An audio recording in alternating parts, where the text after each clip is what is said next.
O fisioterapeuta tem como papel na diabetes e na dislipidemia controlar a glicemia e reduzir níveis de lipídicos através de um planejamento de exercícios individualizados, tornando assim um profissional de suma importância. Partindo do princípio da bioquímica para melhor entendimento da diabetes, que tem três tipos, sendo assim o tipo 1, caracterizado por organismos que não conseguem produzir a insulina, um hormônio que é necessário para controlar a quantidade de glicose, açúcar no sangue. Normalmente a insulina é produzida pelo pâncreas para levar a glicose da corrente sanguínea para as células, onde ela é quebrada para produzir energia. Nos portadores da diabetes tipo 1, isso não ocorre. A causa exata da tipo 1 não está completamente entendida. Contudo, na maior parte dos casos, acredita que se trata de um problema autoimune. Isto quer dizer que o sistema imunológico identifica uma substância natural do organismo como sendo nociva, passando a atacá-la. Neste caso, acredita-se que o sistema imunológico ataca as células do pâncreas, destruindo ou danificando o suficiente a ponto de parar a produção de insulina. Não se sabe exatamente o que desencadeia esse ataque imunológico, mas é possível que esteja relacionado com uma infecção viral. Também pode haver uma causa genética para a reação autoimune que possivelmente desencadeia a doença. Por isso, pessoas que têm familiares com esse tipo de diabetes têm maior chance de desenvolver a doença. Raramente, o diabetes tipo 1 pode ser desencadeada por uma doença no pâncreas chamada pancreatite, que é uma inflamação do pâncreas, que também pode causar danos severos às células produtoras de insulina. Já no diabetes tipo 2, o organismo não produz quantidade suficiente da insulina, ou as células do organismo não reagem adequadamente à insulina. Também é possível desenvolver a doença como resultado de ambos os mecanismos. A causa exata do diabetes tipo 2 também não é completamente entendida. Contudo, existem muitos fatores ambientais e comportamentais que aumentam as chances de desenvolver a doença. Na maior parte do caso, acredita-se que esteja relacionado com o excesso de gordura corporal das pessoas que estão acima do peso ou obesas. As células dos organismos não conseguem corresponder à menoração da insulina. Isso explica por que 80% das pessoas que desenvolvem esta doença está acima do peso ou obesas e não praticam exercício físico. O risco de desenvolver a doença também é maior em pessoas que têm pais ou mães com diabetes tipo 2 ou que apresentam alterações da glicemia em jejum. Mulheres que desenvolvem diabetes durante a gravidez também têm risco aumentado, e a diabetes gestacional é uma condição metabólica exclusiva da gestação e que se deve ao aumento da resistência insulínica causada pelos hormônios gestacionais. Essa resistência pode gerar hipoglicemia, aumento do açúcar no sangue. Alguns hormônios produzidos pela placenta diminuem a efetividade da insulina em produzir a glicose no sangue, visando o aumento da oferta de nutrientes para o feto. E sua gestante precisa produzir mais insulina que o habitual para controlar seus níveis de açúcar no sangue. Algumas mulheres, por fatores individuais, podem não conseguir atingir o equilíbrio entre as necessidades de insulina e seus níveis de glicemia, podendo se tornar diabética durante a gestação. As dislipidemias são caracterizadas pela presença de níveis elevados de lipídios, ou seja, gordura no sangue. Quando estão em níveis elevados, é possível que as placas de gordura se formem e se acumulem nas artérias, o que pode levar à obstrução parcial ou total do fluxo sanguíneo que chega ao coração e ao cérebro, e pode ser manifestado pelos seguintes fatores: níveis elevados do colesterol LDL, conhecido como colesterol ruim, níveis baixos de colesterol HDL, conhecido como colesterol bom. Níveis elevados de triglicerídeos são as principais gorduras do nosso organismo que servem como reserva de energia. Alterações, alterações metabólicas nas dislipidemias. As dislipidemias podem ser classificadas em hipercolesterolêmicas, hipertrigliceridemias e em dislipidemias mistas, ou ainda em hiperlipidêmicas. A hipercolesterolêmica isolada é o aumento do LDL-C em valores Yankee 160 mg/dL. O LDL-C é considerado o colesterol ruim, porque é responsável por depositar o colesterol no fígado e tecidos periféricos.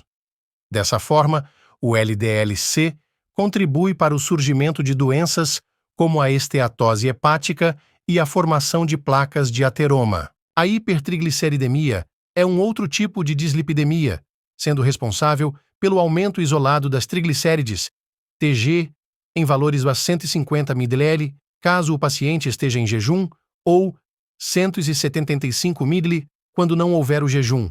A dislipidemia mista é o aumento da hipolipidemia, corresponde à redução plasmática do HDL-C. Apesar de ser uma lipoproteína, o HDL é considerado como um colesterol bom. Isso porque remove o colesterol excedente dos tecidos periféricos, diminuindo a formação das placas de ateroma. Por isso, é desejável que os valores dessa lipoproteína estejam 40 mg DLN em homens e 50 mg de DLN em mulheres. Ademais, a hipolipidemia pode ocorrer de forma isolada ou juntamente com aumentos do LDL-C. Os fisioterapeutas serão capazes de administrar o tratamento para a diabetes, podendo aconselhar os pacientes sobre exercícios apropriados e eficazes, condicionamento físico e uma vida ativa e saudável, já que muitos diabéticos estão acima do peso e apresentam problemas articulares e cardiovasculares. No tratamento para a diabetes, o fisioterapeuta deve recomendar atividades aeróbicas, de resistência e movimentos que considera importantes, além de evitar aqueles que podem prejudicar o paciente. De acordo com a sua condição de saúde, também ensinará treinos específicos para melhorar a função e o controle glicêmico, aliados à terapia manual, com o objetivo de atingir problemas comuns aos doentes. O tratamento para a diabetes também passa por outras áreas diferentes da atividade física especificamente, embora estejam diretamente relacionadas. A gestão da pele, por exemplo, consiste em aconselhar os pacientes sobre a sua epiderme ferida como uma úlcera e orientá-lo quanto aos cuidados que devem ser tomados, evitando pontos de pressão e localizando indícios de problema. O manejo da dor é outra função que o fisioterapeuta pode assumir. Uma vez que os diabéticos sofrem frequentemente com o comprometimento do nervo, a estimulação elétrica, a dessensibilização sensorial e os exercícios direcionados ajudarão a controlar o incômodo, deixando o paciente livre para a prática de atividade física. No tratamento para a diabetes, a promoção da saúde é essencial e envolve a prevenção da doença, incluindo atividade física e programas de alimentação saudável para todas as idades. A remoção de alimentos com alto teor de açúcar e bebidas a partir das escolas, a rotulagem de alimentos adequados e a sensação de tabagismo. Olá, meu nome é Júlia Andrade. Eu vou falar um pouco sobre a relação do fisioterapeuta, com a diabetes e a dislipidemia. A atuação desse profissional é indispensável, é de suma importância, pois esse profissional ele vai individualizar um plano de exercício, para o tratamento dessas condições. É algo individualizado, não vai ser generalizado. Portanto, ele vai avaliar as condições específicas do paciente, e vai traçar todo esse tratamento. Existem também a necessidade, dele reafirmar a necessidade para esse paciente de ser realizada atividade física, pois vai ser algo que vai, de fato, eliminar possíveis complicações relacionadas a essas condições específicas. Existem também alguns cuidados primários, que eles podem ser inseridos no tratamento do fisioterapeuta, justamente para essas condições, Para a diabetes, que é caracterizada por altos níveis de glicose e a resistência à insulina, ou pela produção, indevida de insulina, os exercícios físicos eles vão atuar justamente aumentando a acessibilidade à insulina e facilitando a captação, da glicose pelas células. Estratégias de perda de peso também vão colaborar muito para a gestão da diabetes, certo? Para a dislipidemia, ela vai ser caracterizada justamente por desequilíbrios nos níveis de lipídios, como colesterol, LDL, HDL e triglicerídeos. O exercício cardiovascular, ele melhora muito o perfil lipídico, aumenta também o HDL, reduz o LDL e os triglicerídeos. Não existe, gente, um índice assim de idade, né, para que a pessoa ela seja diagnosticada com diabetes ou com dislipidemia, certo? São doenças que podem afetar em diferentes fases da vida. A gente não pode citar um índice de idade, porém elas são muito vistas em adultos, em pessoas já de idade, né?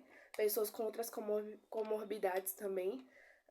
Na dislipidemia, existem alguns fatores que vão colaborar justamente para esse diagnóstico, para essa condição específica, que são justamente a falta de exercício físico, a dieta inadequada e também o sobrepeso, certo? Oi pessoal, boa tarde, me chamo Guilherme, seja muito bem-vindo ao nosso videocast.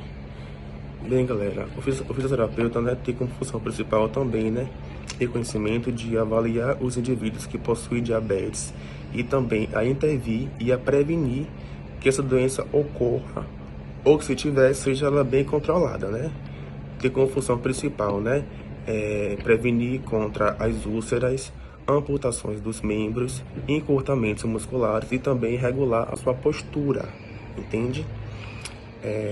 Pessoal, fora isso, também tem fatores que podem contribuir para que você tenha diabetes. Como, por exemplo, se seu pai tivesse tido diabetes anteriormente, sua mãe, você pode herdar isso deles, entendeu? E ter o diabetes. Existem dois tipos de diabetes, que é o tipo 1 e o tipo 2, Mas você pode prevenir isso tendo boa alimentação, tendo bons sonos, bebendo bastante água, entendeu? Que ajuda a prevenir a diabetes também, Praticando atividade física, dentre também outras coisas que pode ser para prevenir que você tenha a doença. Bem, pessoal, a glicose é um tipo de carboidrato utilizado como fonte de energia, para os seres vivos, sendo um dos principais nutrientes para a célula, ok? De um modo mais específico, mais aprofundado, a insulina ela é produzida pelas células beta e também é uma proteína pequena que é constituída por duas cadeias polipeptídicas, A e B, sendo que a cadeia A contém 21 aminoácidos e a B ela contém 30 aminoácidos, correto? Já a diabetes mellitus, ela é caracterizada pela alteração de secreção de insulina e graus variáveis. Ela possui essências periféricas à insulina, causando hiperglicemia. Os sintomas iniciais são relacionados à hiperglicemia, e inclui polidípsia, poligáfia e poliúria e visão ofuscada, galera. É isso. Muito obrigado. O fisioterapeuta desempenha um papel crucial no manejo de diabetes e dislipidemia, com ênfase na bioquímica. Na presença dessas condições, podem ocorrer danos neuromusculares devido à hiperglicemia e desequilíbrios lípicos, impactando a função nervosa periférica.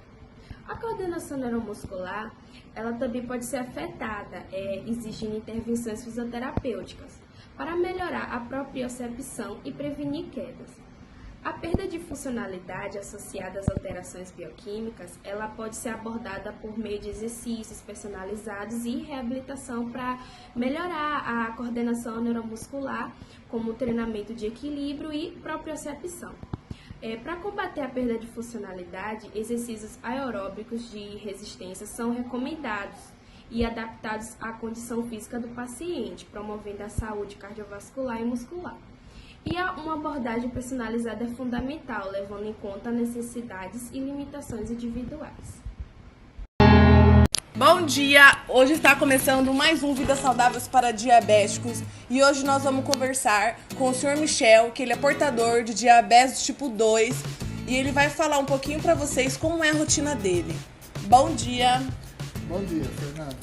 E aí, Sr. Michel, conta um pouquinho para nós como você adquiriu essa doença. Ser diabético não é uma missão tão fácil. Requer cuidados, requer uma rotina regrada, exames periódicos, acompanhamento médico e uma vida saudável. Com quantos anos você adquiriu essa doença? Eu contraí o diabetes com aproximadamente 29 anos. Hoje eu estou com 48 anos Faço uso de medicações diariamente, né? A qual eu não posso parar, porque eu sei que é uma doença que até o exato momento ainda não tem uma cura definitiva, mas tem um meio de controle. E eu faço um meio de controle com medicação diária. É a única maneira que eu tenho de conseguir estabilizar a minha taxa de glicose no sangue. E o senhor acha que se o senhor tivesse um farmacêutico monitorando o seu dia a dia, você acha que você conseguiria levar uma vida mais adequada com o diabetes? Sim, sempre é bom ter ajuda de um profissional experiente ao lado para poder nos auxiliar, mas com o tempo, a gente passa a adquirir a experiência de como deve se tratar. Então isso é importante, a conscientização de cada um e seguir à risca as orientações médicas, a dieta, que é o principal, né? Para que se possa levar uma vida saudável. Você nunca chegou a ser internado, algo do tipo, por falta de produção de insulina, não, né? Sempre foi a do tipo 2? Sempre do tipo 2. Nunca tive nenhuma complicação por causa do diabetes. Alguma pessoa da sua família já foi promissor dessa doença? Sim, meus pais, a minha diabetes é de origem hereditária, congênita, né? Os meus irmãos não tiveram esse problema, tiveram outros problemas, mas não diabetes em si. E eu venho controlando isso desde que então descobri através do exame urológico. No decorrer da nossa conversa, o Sr. Michel disse para nós que ele procurou saber mais sobre isso, né? E ele foi atrás de profissionais da área da saúde. E ele vai falar agora para vocês como é o controle, como ele controla, né, para ele saber se a diabetes está aumentada, se a diabetes está diminuída e se ele está em hipoglicemia, se ele está em hiperglicemia. É muito importante o diabético portar um aparelhinho para medir a glicemia, chamado Destro. É um aparelho muito importante porque qualquer sintoma que você sentir fora do normal, você pode fazer em qualquer lugar esse teste e o resultado sai de imediato. E você sabe no exato momento se você está com hipoglicemia, que seria uma falta de açúcar no sangue, ou uma hiperglicemia, que é um excesso de açúcar no sangue, que também gera um mal-estar. Tanto a hipo como a hiper geram um mal-estar no indivíduo. Não precisa exatamente ir no laboratório hoje, né, para poder fazer o exame de glicemia em jejum, para poder saber se você está conseguindo manter os níveis de glicemia no sangue de uma forma ideal. Onde você encontrou esse aparelhinho? Os aparelhos são geralmente pequenos, são encontrados em farmácias, já vem com as fitas que você usa, são descartáveis, né? Os aparelhos são relativamente baratos e de grande serventia. É importante todo portador estar munido desse equipamento, mesmo que vá fazer uma viagem, vá fazer um percurso a curta distância, a longa distância, porque ele pode passar mal no decorrer do trajeto e não saber o que está acontecendo. E lembrando que os sintomas da hipoglicemia são muito ruins, é uma sensação de esfriamento no corpo, de ardência, né? De perca de consciência, que é muito perigoso, e de hiperglicemia, de entrar em coma diabético, né? Isso no caso da pessoa que está com um diabetes super elevado, que são as pessoas que são portadoras principalmente do diabetes tipo 1. Tipo 2 já é mais raro acontecer isso.